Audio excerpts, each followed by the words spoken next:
በስመ አብ ወወልድ ወመንፈስ ቅዱስ አሐዱ አምላክ አሜን።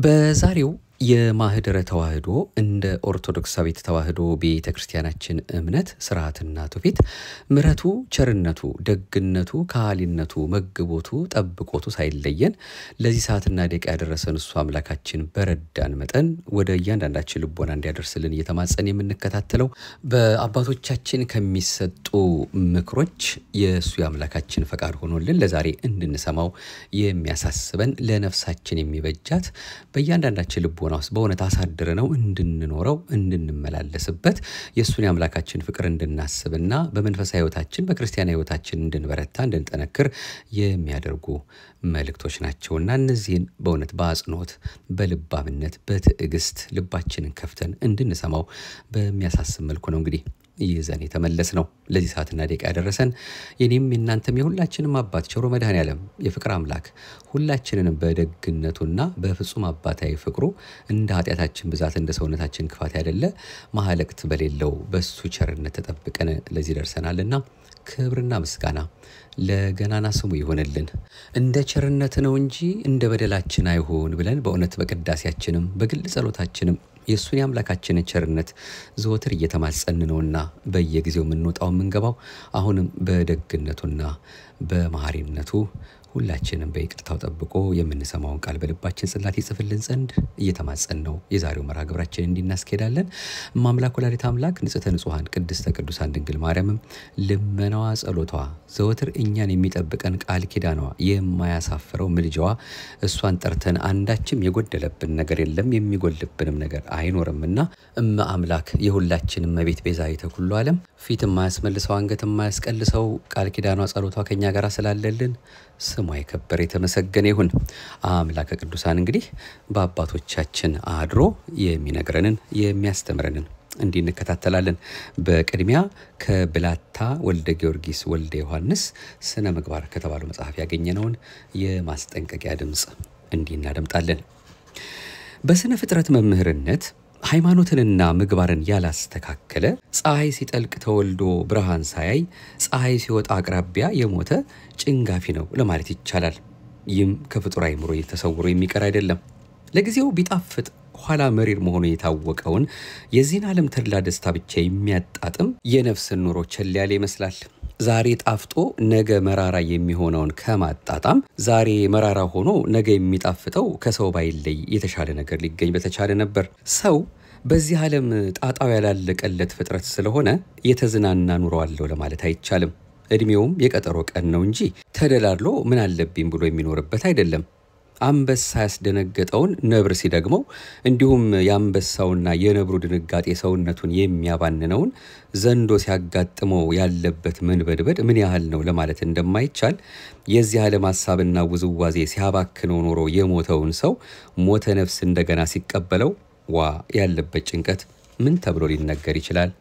ዛሬ መጽሐፍት ሲናገሩ መምህራን ሲያስተምሩ ሊቃውንት ሲሰብኩና ሲያስጠነቅቁ ይህን ሁሉ አልሰማም ብሎ ምግባርን ሲያበላሹ መገኘት አለመታደል እንጂ ሌላ ምንም ሊባል አይቻልም። እግዚአብሔር የእውነት አምላክ ነውና እውነተኛ ምግባር ይወዳል። እግዚአብሔር ሕያው አምላክ ነውና ሕያው ሥራ ይፈልጋል። እግዚአብሔር እውነተኛ ፈራጅ ነውና ዳኝነትን ይቆጣጠራል። እግዚአብሔር ልብንና ኩላሊትንም ይመረምራል እንጂ ያፍን ብቻ አይመለከትም። ማን ያየኛል? ማን ይሰማኛል? ማን ያውቅብኛል? ምን አለብኝ ብለህ ክፉ ሥራ አትስራ። ተደብቀህ የምትሰራውን ክፉ ሥራ ተደብቆ የሚያይ አምላክ አለ። ከእግዚአብሔር ሊደበቅ የሚችል የለም። ሁሉ በሱ ፊት ክሱት ነው። እንኳን ተሰርቶና ገና ሳይሰራ ከቶውንም ሳይታሰብ ያውቃል። ቢሸሹም ከሱ ፊት ለማምለጥ አይቻልም። ዮናስ ከእግዚአብሔር ሸሽቶ ሳያመልጥ መቅረቱን አትዘንጋ። ሰናክሬምም በእግዚአብሔር ሸፍቶ መዋረዱን አትዘንጋ። ሐሳብህን ለእግዚአብሔር ግለጽ፣ መንገድህን በፊቱ አቅና። ሰውነትህን የታጠበና ያማረ ልብስ አድርግ። ቢኖርበትም ባይኖርበትም ሳጥንህን ቆልፍ፣ ጓዳህን አታስገምት። ሳጥንም የተባለ አፍ ነው። በሆድህ ምስጢር ቢኖርም ተናግረህ ከምትገመት ወይም ምስጢርህን ዘክዝከህ ባዶህን ከምትቀር አፍህን ብትዘጋ ይሻላል። በተከደነ ዕቃ ዝንብ አትገባም፣ በታገሰም አንደበት ቅሌት አይገኝም።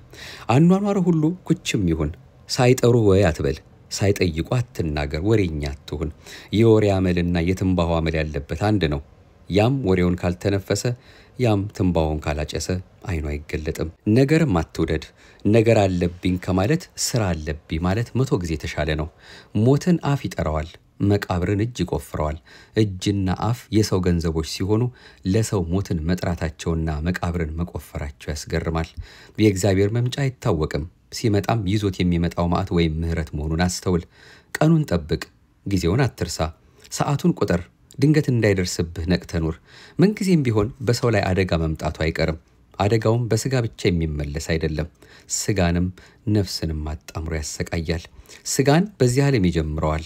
በሳልና በጉንፋን በተስቦና በወባ በቁስልና በልዩ ልዩ ደዌ በሽታ ይፈትነዋል።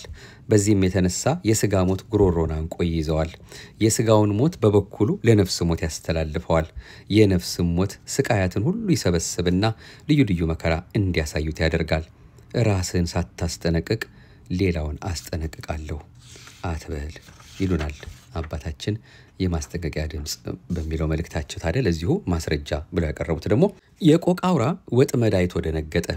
ወዲያው ከቋጤ ላይ ወጣና ከዚህ ስፍራ ወጥመድ ተጠምዷልና ተጠንቀቁ ሲል ለሌሎቹ ቆቆችና ጅግራዎች ለፈፈ። ይህንም ተናግሮ ከቋጥኙ ወርዶ በእግሩ ዱር ለዱር ይሄዳለሁ ሲል በዚሁ በተባለው ወጥመድ ተይዞ ሲንደፋደፍ ሌላ ቆቅ መጥቶ ምን አገኘህ አንተ? ከእንዲህ ያለው አደጋ ተጠንቀቁ ስትል ተናግረህ አልነበረም ወይ ቢለው አዎን ተናግሬ ነበር፣ ነገር ግን ቀንን የሚያልፋት ስለሌለ በሌላው ያወራሁትን እኔ ሳልፈጽመው ቀረው አለ ይባላል።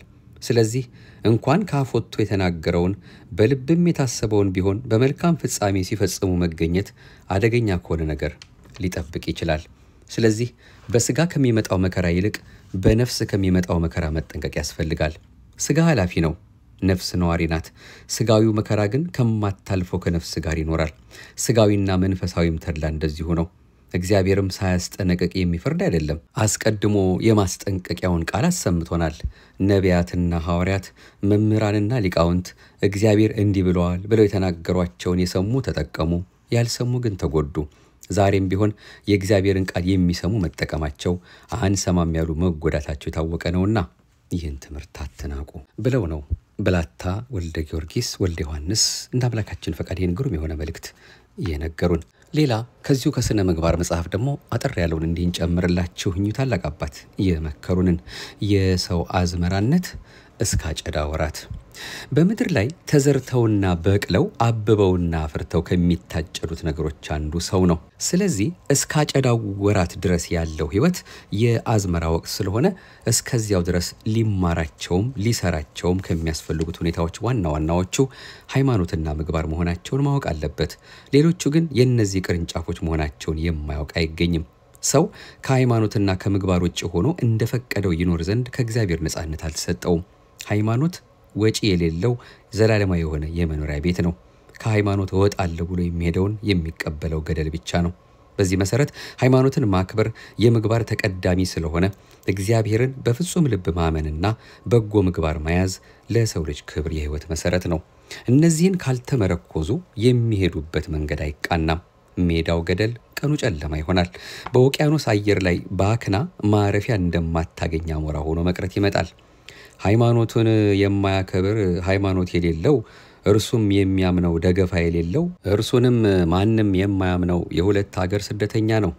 ቀዳማዊ ኃይለ ሥላሴ ሚያዝያ 27 ቀን 1940 ዓመተ ምህረት እንዲህ ብለው ሃይማኖትና ምግባር ያለው እንዲከብር የሌለው ከክብር የተለየ እንዲሆን የማይረሳ ትምህርት አስተምረዋል። እያንዳንዱ ሰው ማን ፈጠረ ሲሉት እግዚአብሔር፣ ምን ልታደርግለት ተብሎ ሲጠየቅ እንዳምንበትና በጎ ሥራ ሰርቼ እንድጠቀምለት ነው ብሎ መመለስ ከፍ ያለ ደስታ የመላበት ነው ብለው አስተምረውናል።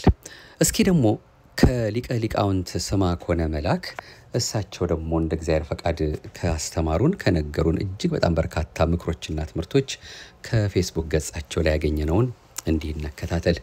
አሁን ስለ ደስታ አንስተናልና ደስታን የሚቀሙ ነገሮች ደግሞ አሉና በሳቸው ርዕስ ደስታህን ይቀሙሃል ብለው የነገሩንን እንዲህ እናድምጥ።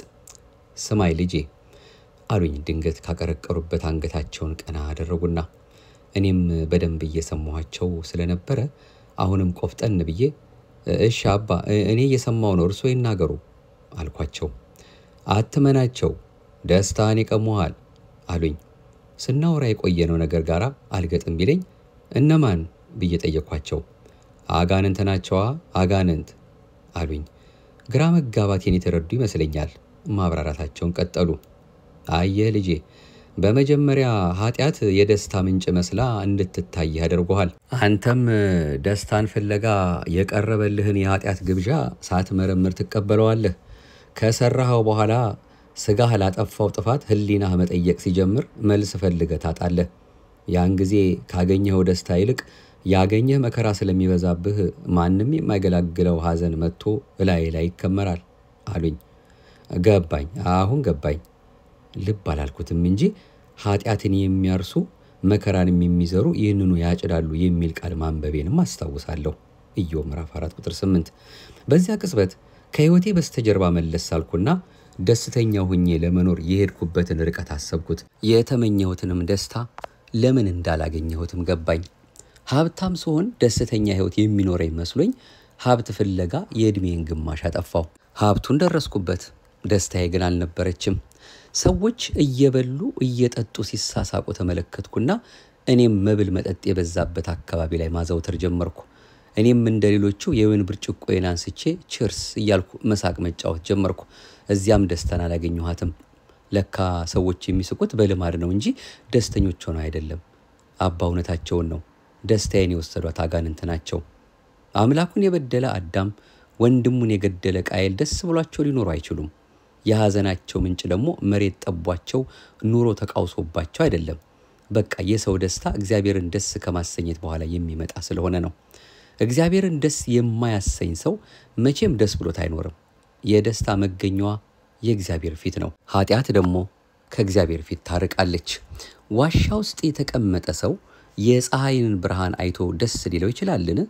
ኃጢአተኛስ ከእግዚአብሔር ፊት ርቆ እንዴት ደስተኛ ሊሆን ይችላል? ኢዮብ እንዳለው ኃጢአትን ብናደርግ እግዚአብሔርን አንጎዳውም፣ ጽድቅንም ብናደርግ ከእጃችን አንዳች አይቀበልም። ነገር ግን ኃጢአታችንና መተላለፋችን እኛን ትጎዳናለች። ኢዮብ 35። ደስታ መንፈሳዊ ሀብት ነው። በዚህ ዓለም ገንዘብ ለመግዛት የሚሞክር ካለ ዋጋውን አላወቀም ማለት ነው። ሰላምም ሰማያዊ ስጦታ ነው። በዚህ ምድር ካሉ ሰዎች እጅ ለመቀበል የሚያስብ ካለ አድራሻውን አልጠየቀም ማለት ነው። ሰላምና ጸጥታ፣ ደስታና እርካታ ወዴት ናቸው? እግዚአብሔርን በሚያገለግሉ ሰዎች ልብ ውስጥ አይደለምን? ሐዘንም ሆነ ደስታ ከነፍስ እንጂ ከሥጋ የሚመነጩ አይደሉም። ለዚህ ነው በኃጢአት እንጀራ ሆዳችን ቢሞላም ደስተኞች መሆን የማንችለው። ነፍሱ የተራቆተችበት ሰው ዋጋው ብዙ የሆነ ልብስ ቢለብስም ራቁቱን ከሚሄድ ሰው በላይ እርቃን ይሰማዋል። ደስ ብሎን ለመኖር በመጀመሪያ የነፍሳችንን ጥያቄዎች መመለስ ይገባናል። ኃጢአት አንገቷን ያስደፋትን ነፍስ ደስተኛ ልብ ሊኖራት አይችልም። ሞተሩ የተበላሸ መኪና ቀለም ቢቀይሩለት ይነሳል። የዛገ ብረትን ውሃ ውስጥ ቢከቱት ውበቱ ይመለሳል። እንደሱ አይደለም። ሞተሩን ካላሳደሱት፣ ብረቱንም ከሳት ካላገቡት የቀደመ ውበቱን እንደማይመለስ ደስታና ሰላምም በንስሐ ነው እንጂ ያለ ንስሐ አይመለስም። ወንድሜ ያችን ለዛሬ ቀጠሮ ያያስክላትን በደል ተዋት፣ አትፈጽማት። የደስታ ፀሐይን ታጠልቅብሃለች። በወንድም ላይ ያሰብካትንም ኃጢአት አትፈጽማት። አጋንንት ይህን ያሳሰቡህ ደስታን ሊወስዱብህ ነው። እንደ ቃየል እየተቅበዘበስክ ብዙ ዘመን ከምትኖር እንደ አቤል ደስ እያለ ብትሞት ይሻልሃልና። እንደ አጋግ ኃጢአትን ስታሳድድ ኖረህ በመጨረሻ በውኑ ሞት እንዲህ ያለ መራራ ነውን ከምትል እንደ እስጢፋኖስ ጌታ ሆይ ነፍሴን ተቀበል እያልክ ጣፋጭ ሞት ብትሞት ይሻልሃል። አንደኛ ሳሙኤል 15:32፣ የሐዋርያት ሥራ ምዕራፍ 7 ቁጥር 59። በኃጢአት የተገኘ ገንዘብ ሰብስቦ ጣፋጭ እየበሉ ከመኖር ያለ ገንዘብ ኖሮ ጣፋጭ ሞት መሞት አይሻልም? ደስታን እንዳታስወስድ ተጠንቀቅ። እግዚአብሔርን መፍራት ጥበብ ነው፣ ከኃጢአት መራቅ ማስተዋል ነው። ኢዮብ ምዕራፍ 28 ቁጥር 28። በእውነት የሕይወትን ቃል ያሰማልን። ሊቀ ሊቃውንት ስማ ከሆነ መልአክ ሌላም ይህ ቃል ያስደነግጠኛል ብሎ የተናገሩትም ደግሞ አለ። እንዲህ እንከታተለው። ምን ያስደነግጣችኋል? ሞት ነውን? ይሄማ ከሞት በኋላ ሕይወት መኖሩን ለማያምኑት አይደለምን? ረሃብ ነውን? ይህስ ቢሆን ስለ ጽድቅ የሚራቡ ብፁዓን ናቸው ይጠግባሉና የሚለውን ቃል ኪዳን ለማያምኑት አይደለምን? ማቴዎስ ምዕራፍ 5 ቁጥር 6። ስደት ያስፈራል እንዳትሉኝ ክርስቶስ እንደተሰደደ ለማያምኑት ነው። እኔ ግን ሳስበውም ሆነ ሳነበው የሚያስደነግጠኝ የማይጠቅም ይህን ባሪያ በውጭ ወዳለው ጨለማ አውጡት፣ በዚያ ልቅሶና ጥርስ ማፋጨት ይሆናል የሚለው ነው። ማቴዎስ 25:30። ከቀናት መካከል ይህ የፍርድ ቀን ያስፈራኛል፣ ከቃላት መካከልም ይህ ያስደነግጠኛል። የጌታ ቃል ነው። ከማን ዘንድ ሄደው ይህን ፍርድ ያስሽሩታል? ባሮቹን ሊቆጣጠር በፈለገ ጊዜ በስንፍና ያገኘውን ይህን ባሪያ ሊራራለት የሚችልበት ምንም በጎ ሥራ አላገኘበትምና የሚገባውን ፍርድ ፈረደበት። ይህ ሰው መክሊቱን መቅበሩ ብቻ ይመስላችኋልን? ለፈጣሪው ያለውንም ንቀት ተመልከቱት። ጌታ ሆይ ካልዘራህበት የምታጭድ ካልበተንክበትም የምትሰበስብ ጨካኝ ሰው መሆንን አውቃለሁ፣ ፈራሁም፣ ሄጄም መክሊትን በምድር ቀበርኩት ነበር ያለው ማቴዎስ 25:25። የድፍረት ኃጢአት የገዛው ሰው ነው። ጌታ ሆይ ብሎ ሲጀምር ሐዋርያትን ወይም ከቅዱሳን አንዱን ይመስላል። ነገር ግን ከክፉ ሰዎች እንዳንዱ ይናገራል። የሰነፍ ከንፈሮች ግን ራሱን ይውጡታል። የአፉ ቃል መጀመሪያ ስንፍና ነው፣ የንግግሩ ፍጻሜም ክፉ እብደት ነው ብሎ መጽሐፈ መክብብ ምዕራፍ 10 ቁጥር 12 እንደተናገረ የማይጠቅም ንግግርን ተናገረ። ለስንፍናው እግዚአብሔርን ተጠያቂ ሲያደርገው ተመልከቱ። የእነዚህ ባሮች ጌታ በመጣ ጊዜ በመጀመሪያ አውጡና ጣሉት የሚላቸው ጳጳሳቱን፣ ሊቃነ ጳጳሳቱን፣ ካህናቱን ነው።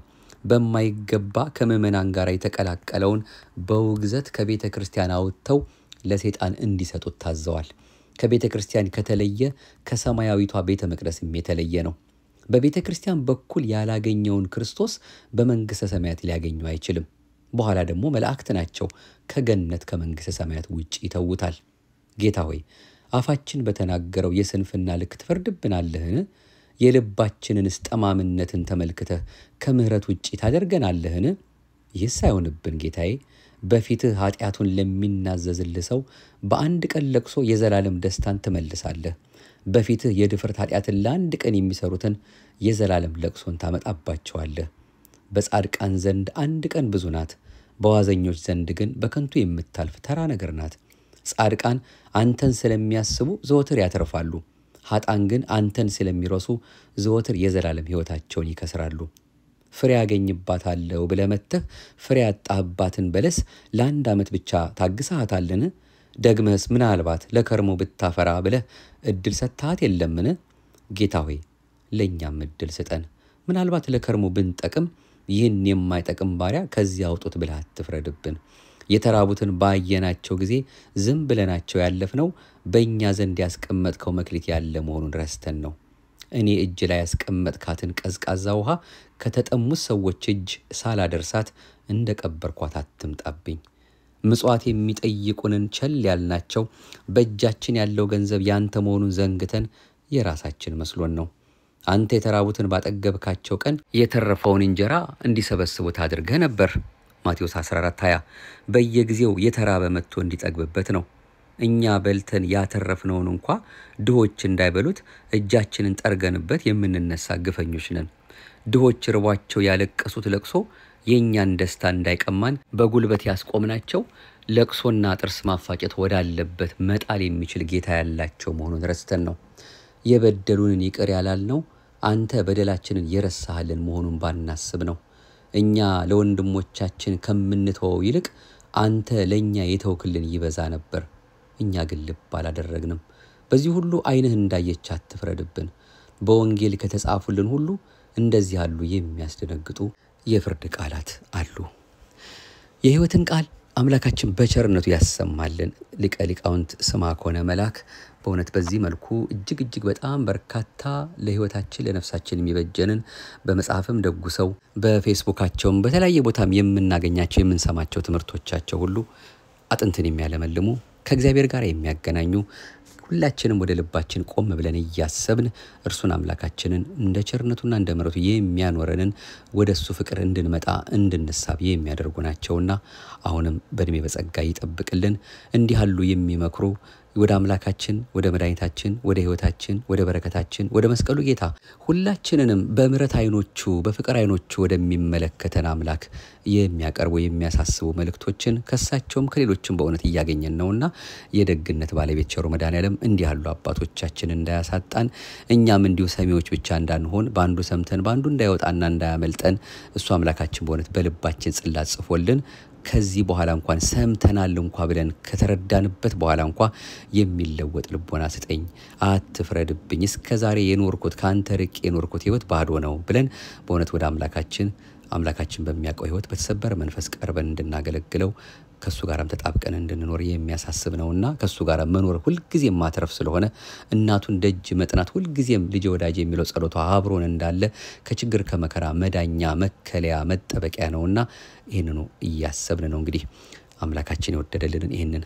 ሰማይና ምድር ሲያልፍ የማያልፈው ቃሉን በተለያየ ርዕሰ ጉዳይ እኛም እንዲህ አጥብቀን የምንከታተለው እንግዲህ የዛሬው መልእክቶቻችን ታላቁ አባት ብላታ ወልደ ጊዮርጊስ ወልደ ዮሐንስ የነገሩንን ትምህርትና እንዲሁም ከሊቀ ሊቃውንት ስምዐኮነ መላክ ያገኘነውን ሁለቱን አባቶቻችንን በእውነት ስለ ታላላቅ መልእክቶቻቸው እያመሰገን ነው። ብላታ ወልደ ጊዮርጊስ ወልደ ዮሐንስ በረከታቸው ይደርብን። በሕይወት በነበሩ ጊዜ እንግዲህ ስነ ምግባር በሚለው መጽሐፋቸው ያገኘነው ነው። የክቡር ሊቀ ሊቃውንት ስምዐኮነ መላክም ደግሞ እንደዚሁ በሳቸውም በኩል የደረሰን መልእክት ከፌስቡካቸው ያገኘነው ነው። እግዚአብሔር አምላካችን አሁንም የሰማነውን በልባችን ጽላት ይጻፍልን፣ ለፍሬ ለበረከት ለሕይወት ለመለወጥ ያድርግልን። የሰማነውን ሁሉ በእውነት አምላካችን ለመፈራረጃ ያርግብን። አላየንም አልሰማንም እንዳንል እንዳይፈረድብን የምንሰራበትን አቅሙን እሱ ነው መቼስ የሚሰጠንና ለሱ እየተናገርን እሱ የወደደውን በሕይወታችን ውስጥ እንዲያደርግልን እየተማጸን ነው እንድንሰማውና በጥበብ በማስተዋል እንድንመላለስ እሱ መንገዱ እንዲያሳየን ልባችንን የሚቆርጥ ልቦና እንዲሰጥልን እንዲያደርግልን ፈቃዱ ከሁላችን ጋር ይሁንልን። አቤቱ አንተን መፍራትን በልቦናችን በጎ አምልኮትህንም በህሊናችን ጨምር። በሀገራችን የምንሰማቸው በወገኖቻችን በባለማተቦቹ በኢትዮጵያ ኦርቶዶክስ ተዋሕዶ ቤተክርስቲያን ላይ የምንሰማው ግፍና ጭከና ሃይማኖትን በሌላቸው እግዚአብሔር አምላካችን እሱ በራሱ ጊዜ ተነስቶ በራሱ ጊዜ የሚቀጣቸው የሚያስተካክላቸው እርሱንም የማይፈሩ ሰውንም የማያፍሩ ጊዜውን ተጠቅመው በተለያየ መልኩ ወገኖቻችን የሚያጠፉ ዲያብሎስ ራሱ ፈታኙ በእነሱ ላይ አድሮ የሚሰራው ክፉ ነገር ነውና እንኳን በሰው ላይ በእንስሳ ላይ እንኳን ሊፈጸም የማይገባ እጅግ ዘግናኝ በጆሮም ሊሰሙት በዓይንም ሊያዩት በእውነት የሚከብድ የማይቻል ነገር እየተፈጸመባት ነውና ያቺ ሀገር የደግነት ባለቤት እሱ አምላካችን ይህን ክፉ ጊዜ አሳጥሮ መልካሙ ጊዜ እንዲያቀርብልን የደግነቱንና የምሕረቱን ሥራ እንዲሰራልን በቃ እንዲለን እኛም በልባችን ጉልበት ተንበርክከን ይቅርታ እየጠየቅን ፍቅሩን እያሰብን ወደሱ ተመልሰን እሱ የወደደውን የፈቀደውን በደግነትና በመሐሪነቱ እንዲያመጣልን የሱ አምላካችን በእውነት የተቀደሰ ፈቃዱ ይሁንልን። ሁልጊዜም ኃይላችን መስቀሉን በማየታችን ነው። ሁልጊዜም ኃይላችን እሱ እንደወደደው እንደፈቀደው በሱ ቸርነትና ምሕረት ያለን እኛ ለሱ ፈቃድና ለቃሉ ተገዦች ሆነን ስንመላለስም ነው። አምላካችን አሁንም ይህን እንድናደርግ እንዲረዳን ለአባቶቻችንም ይህንን ተው የሚሉበትን ኃይሉንም ጥባቱንም ድፍረቱንም ኃይሉንም እምነቱንም እንዲሰጥልን እየተማጸነ ነው። እንግዲህ የዛሬውን መርሐ ግብራችን እንደ ሁልጊዜው አምላካችን ሆይ ማረን ይቅር በለን አላበጀንም እንደ ቸርነት ነው እንጂ እንደ በደላችን አይሁን ብለን ሁሉን ነገር ከራስ ጀምረን ወደ አባቶቻችን ቀርበን ንስሐ ገብተን ተመልሰን እጆቻችን ወደሱ ዘርግተን በዚያ መልኩ ስለምነው አንዲት ሰከንድ አይደለም ከሰከንድም ያነሰ ቢኖር አምላካችን ይመለሳል። እንዲመለስልን ሆነን እንለምነው እግዚአብሔር አምላካችን ለማለት ነው። እንግዲህ በተለያየ መልኩ ይሄንን ፈተና በየቀኑ በየሰዓቱ እንሰማለን። የቀረውም ዓለም በህዝባችን በተለይም በክርስቲያኖች ወገኖቻችን ላይ ይሄ ግፍ እየተፈጸመ ነው ብለንም በሚገባው ቦታ እየሄድን የሚያስፈልገውን መረጃ እያቀበልን ወገኖቻችን በእውነት በዛ መልኩም ይረዱ ዘንድ የተቻለንም እያደረግን ያለ ነው። ከሁሉም ይበልጠው ግን ይግባይ ለክርስቶስ ማለትና ስለ እናቱ ብሎ እንዲለመነን አሁንም ቢሆን የሃይማኖት ሰዎች ነንና በእምነት ሆነን እምነት ጨምርልን ብለን በእምነት ሆነን ልባችን አፍሰን ታቦቱ ስር መስቀሉ ግር ስር ተደፍተን መለመን መማፀን በእውነት አማራጭ የሌለው እግዚአብሔር አምላካችን ከኛ የሚጠብቀው የእምነትን ድፍረት የሚጠይቅ ጉዳይ ነውና ማመናችንን በስራ መግለጽ ስላለብን ይሄንን ከማድረግ ወደ ኋላ እንዳንል ነው። በግል ጸሎታችን፣ በማህበር ጸሎታችን፣ በቅድስት ቤተክርስቲያን በመንገኝበት ቦታ ሁሉ እግዚአብሔር አምላካችን ምሕረትና ደግነቱን እንዲያበዛልን ህይወታችንን እሱ በቸርነቱ እንዲያስተካክልልንና አሁንም ማስራት አድርጎ የሰጣትን ሀገራችንን እንደማይረሳብን አምነን ለሱ መለመን ባለብን ነገር ሁልጊዜም ተግተን መለመን አለብንና በዚህ እንድንተጋ ያስፈልገናል። አሁንም ኃጢአታችንን ይቅር ብሎ በደላችንን ሸፍኖልን ለዚህ ሰዓትና ደቂቃ ያደረሰው እሱ አምላካችን አሁንም ሳይገልጠው ከኃጢአታችን ሳያጠራን እንዳይጠራን የደግነቱን ስራ እንዲሰራልን የሁላችንንም መጨረሻ በፍቅሩ ብዛት እንዲያሳምርልን የደግነት ባለቤት የድንግል ማርያም አንድያ ልጇ የቅዱሳን አምላክ እንዲረዳንና ፍቅሩን አብዝቶ መንገዱን እንዲያሳየን ዘወትር ከሁላችን እንዳይለየን ፈቃዱ ይሁንልን። ሀገራችን ኢትዮጵያን ፈታኞቿን ከእግሯ በታች ያስገዛልን፣ ለክፉዎች ልብ ይስጥልን፣ ወደ ቀልባቸው ወደ ሰውነት ግብራቸው እሱ ወደ ፈጠራቸው ወደዚያው አመስግነው ክብሩን ወደሚወርሱበት በይቅርታ ወደሚመለሱበት ልባቸው ይመልሳቸው።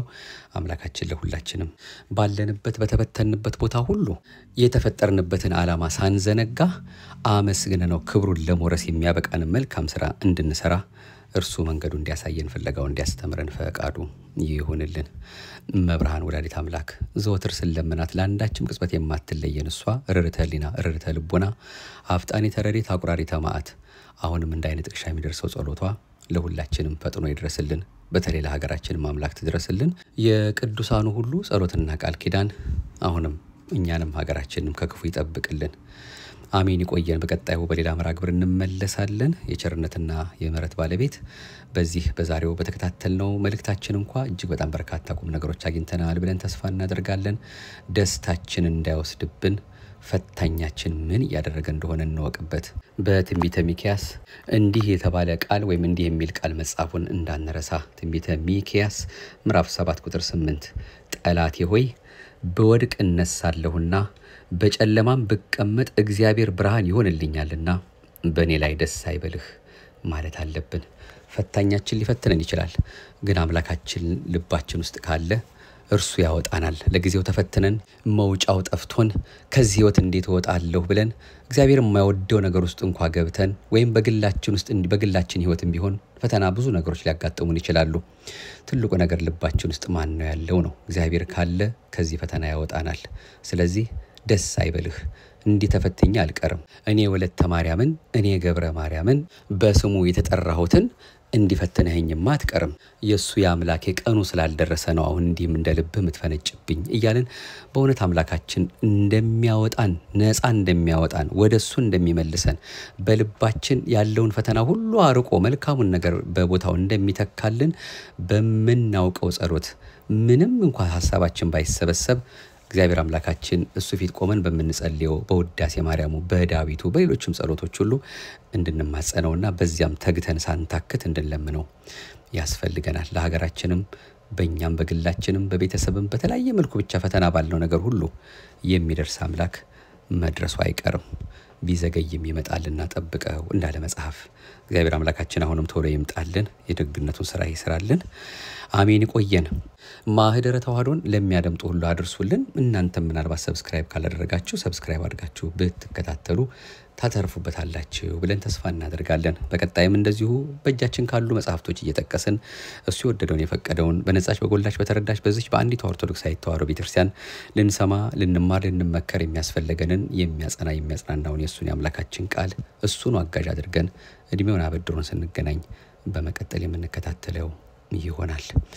አሜን። ይቆየን። የቀጠሮ ሰዎች ይበለን። ሰላም እግዚአብሔር ከሁላችን ጋር ይሁንልን። አሁንም መልካሙን ደጉን አምላካችን በቸርነቱ ያሰማን።